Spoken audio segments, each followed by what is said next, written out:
IPL 2025च्या महासंग्रामातील सर्वात मोठ्या आणि बहुप्रतीक्षित सामन्यासाठी आता काही अवघे तास उरले आहेत। क्रिकेट चाहते ज्या क्षणाची अनेक वर्षापासून वाट पाहत होते तो क्षण जवळ आला आहे। यंदा IPLला नवा आणि कोरा चॅम्पियन मिळणार आहे। यंदाच्या IPLमध्ये अनेक संघांनी चांगली कामगिरी केली, पण आता अंतिम सामना रॉयल चॅलेंजर्स बेंगळुरू आणि पंजाब किंग्स यांच्यात होणार आहे। दोन्ही संघांनी आपल्या जबरदस्त खेळाने फायनलमध्ये स्थान मिळवले आहे।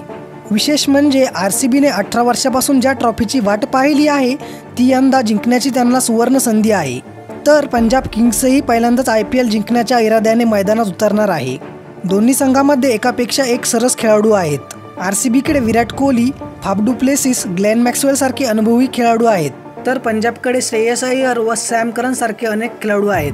त्यांची फलंदाजी आणि गोलंदाजीही दमदार आहेत। या सामन्यात नक्कीच चुरशीची लढत पाहायला मिळेल। RCBसाठी विराट कोहलीचा फॉर्म महत्त्वाचा आहे।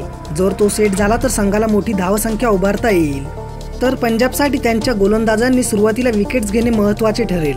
क्रिकेट विश्वातील अनेक तज्ज्ञांनी यंदा RCB विजेतेपद पटकावेल असा अंदाज वर्तवला आहे, पण पंजाब किंग्सलाही कमी लेखून चालणार नाही। हा सामना फक्त IPLचा विजेता ठरवणार नाही, तर तो क्रिकेटच्या इतिहासातील एक नवा अध्यायाची सुरुवात करेल। आता प्रतीक्षा आहे ती फक्त महामुकाबल्याची, कोण बाजी मारेल। RCB 18 वर्षाची प्रतीक्षा संपवून इतिहास घडवेल की पंजाब किंग्स पहिला खिताब जिंकून सर्वांना चकित करेल। तुम्हाला काय वाटतं, यंदा IPLची ट्रॉफी कोण जिंकेल? तुमचे मते आम्हाला कमेंट बॉक्समध्ये नक्की कळवा। हा व्हिडिओ आवडला असेल तर चॅनलला सबस्क्राईब आणि व्हिडिओला लाईक करायला विसरू नका। तोपर्यंत धन्यवाद।